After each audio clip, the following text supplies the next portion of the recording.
అందరికీ praise lord. Very good morning to all of you. ఎలా ఉన్నారు ఈరోజు? దేవుడు ప్రతి ప్రార్థనను వింటూ ఉంటాడు. ఎస్పెషలీ దేవుడు సిన్సియర్గా ప్రార్థన చేసేవారు దేవుడు చూస్తూ ఉంటున్నాడు. ఈరోజు వాగ్దానం విన్నాము. మీరు కూడా ఎన్నో ప్రార్థన చేసి ఉంటారు కదా. ఈరోజు మీకే వాగ్దానం. సమూయేలు మొదటి గ్రంథము 1వ అధ్యాయము 17వ వచనము. నీవు క్షేమంగా వెళ్ళుము, ఇజ్రాయేల్ దేవునితో నీవు చేసుకున్న మనవిని ఆయన దయచేయునుగాక. ఈరోజు దేవుడు నీతోనే మాట్లాడుతున్నాడు. నీవు చేసుకున్న ప్రతి మనవి దేవుడు వింటున్నాడు. He listens to every prayer. కానీ కొన్ని ప్రార్థనలు చాలా శక్తివంతమైన సమాధానాన్ని మనము పొందుకుంటూ ఉంటాం. ఎప్పుడు తెలుసా అండి? ఒకవేళ నీవు కూడా అదే సిచ్యువేషన్లో ఈరోజు ఉండవచ్చు.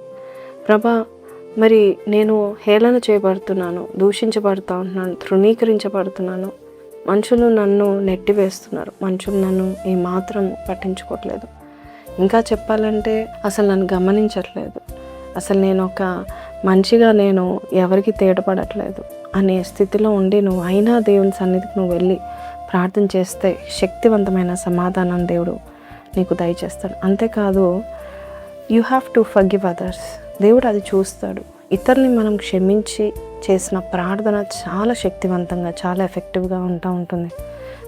ఇక్కడ హన్నా గురించి ఒక ప్రవక్త కన్ఫర్మేషన్ ఇస్తూ ఉంటున్నాడు. నీ ప్రార్థన ఆన్సర్ వచ్చేసింది, వెళ్ళు, క్షేమంగా వెళ్ళు, సంతోషంగా ఉండు, you have received the answer. నీకు జవాబు రాబోతుంది, నీకు కుమారుడు పుట్టబోచున్నాడని మరి ప్రవక్త చెప్పినప్పుడు హన్నా చాలా సంతోషంగా వెళ్ళింది. కానీ ముందు మనం చూస్తే అదే వచనాలు, పై వచనాలు మనం చూస్తే కనుక అయితే హన్నాతో ఉన్న తోటిది మాత్రము చాలా భయంకరంగా హింసిస్తూ మాటల చేత, చేతల చేత హన్నాను విసుగు పుట్టించి ఆమెను ఏడిపిస్తూ ఉంది. ప్రతిసారి కూడా భోజనం తినకుండా, సంతోషంగా ఉండకుండా, అందరితో కలిసిమెలిసి ఉండకుండా, తనని టాంటింగ్ వర్డ్స్తో తనని పొడిచి వేస్తూ ఉంటున్నప్పుడు పరిగెత్తుకుంటూ దేవుని సన్నిధికి వెళ్ళింది.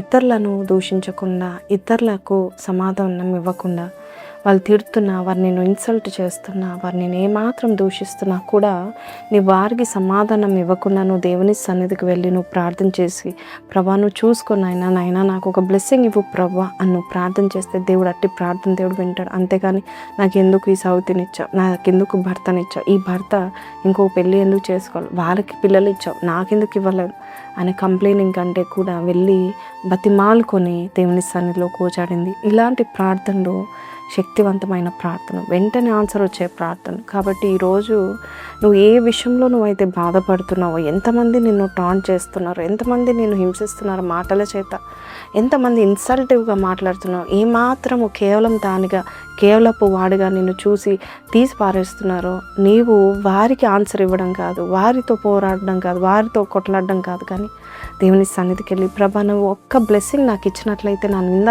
కొట్టివేయబడుతుంది, ఆయన ఈ నిందని తీసివేయండి ప్రభా అని ప్రార్థన చేసింది. చూడండి ఎంత మంచి హృదయమో. ఈరోజు మనము ఎలా ఉంటున్నామంటే, చిన్న సమస్య వస్తే అందరిని తిట్టేస్తాము, అందరి మీద వెంటౌట్ చేస్తాము, దేవుని మీద వెంటౌట్ చేసుకుంటాము, సేవకులంటే సేవకుల మీద వెంటౌట్ చేస్తాము, సేవకులను తిప్పుతూ ఉంటాము. హన్నా చూడండి, మరి సేవకుడే ఏమంటాడంటే, నువ్వు ఏమైనా తాగొచ్చావా అంటే ఆయనను ఏమాత్రం అనకుండా, నువ్వు నిజంగా ప్రవక్తవా, నీకు తెలీదా నేను ఎలా ఉన్నాను, నేను ఎంత బాధలో ఉన్నాను అని చెప్పలేదు. ఆమె ఎంత కృపతో మాట్లాడిందంటే, ఎంత తగ్గించుకుందంటే, ఎంత మరి ఫర్గివ్నెస్తో ఉందంటే దేవుడు వెంటనే ఆమెకు ఆన్సర్ ఇచ్చాడు. నీవు కూడా కొన్ని ప్రార్థనలకు ఆటంకాలు ఎందుకు అవుతున్నాయి అంటే, ఎవరినో ఒకరు నువ్వు క్షమించలేని స్థితిలోనే ఉన్నావు.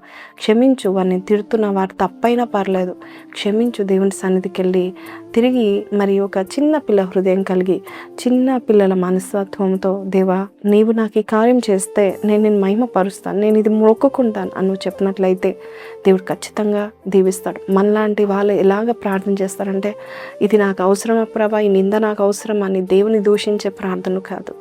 దేవుని నమ్మి విశ్వాసంతో ప్రార్థన చేయండి, శక్తివంతమైన ప్రార్థన చేయండి. నువ్వు కన్నీరు దేవుని సన్నిధిలో నువ్వు కార్చు. భర్త ముందు కార్చలేదు, తన సౌతి దగ్గర కార్చలేదు, ఎవరి దగ్గర కార్చలేదు, కానీ దేవుని ముందు కార్చింది. కాబట్టి ఈరోజు ఈ మాటలు వింటున్నా, నీవు ఫర్గివ్ ఎవ్రీబడి. ఎవరినైతే క్షమించలేని స్థితిలో ఉన్నావు, క్షమించి ప్రార్థన చేయండి. నీ ప్రార్థనకు అభ్యంతరం కాకుండా దేవుడు చేస్తాడు, మీకు ఆన్సర్ త్వరలోనే దయచేస్తాడు. చిన్న ప్రార్థన. పరిశుద్ధుడా, మహోన్నతుడు తండ్రి, ఈరోజు మేము నేర్చుకున్నాం నాయన, కొన్ని ప్రార్థనలకు జవాబు వెంటనే శక్తివంతమైన సమాధానాన్ని ఇచ్చి మమ్మల్ని ఎత్తి పట్టుకుంటావు నాయన. మరి ఈ రోజునైనా నీ బిడ్డలతో నువ్వు మాట్లాడిన విధానం బట్టి నీకు వందనాలు. ఎందుకు ప్రభా నా ప్రార్థనకి జవాబు రావట్లేదు అని చెప్తున్నప్పుడు నాయన నువ్వు చెప్పి ఉన్నావు నాయన ప్రభా. ఇంకా మాలో ఏదైనా నాయన తగ్గింపు లేకపోతే, మాలో ఇంకా ఏదైనా అయ్యా నాయన ఫర్గివ్నెస్ లేకపోతే నాయన పెంచండి నాయన. కరుణ చూపించేవారుగా మమ్మల్ని చేసి నడిపించమని మరొకసారి మా ప్రార్థనలు ఎవరైతే ఈరోజు ప్రార్థనలో ఏకీభవిస్తున్నారో వారి మనవులన్నీ అంగీకరించి వారికి నువ్వు దయచేస్తావని నమ్ముచు యేసు పరిశుద్ధ నామంలో అడిగి పెట్టుకొంచున్నాం తండ్రి. ఆమెన్. సో ప్రైజ్ లార్డ్ అండి. May God bless you. God will bless a humble prayer. So ఈ రోజు నుంచి మీరు విశ్వాసంతో నమ్మండి, ప్రతి ప్రార్థనకి దేవుడు జవాబిస్తున్నారని, especially today's prayer. So God is answering my prayer today అని పెట్టండి. May God bless you. Have a blessed day ahead. Praise the lord.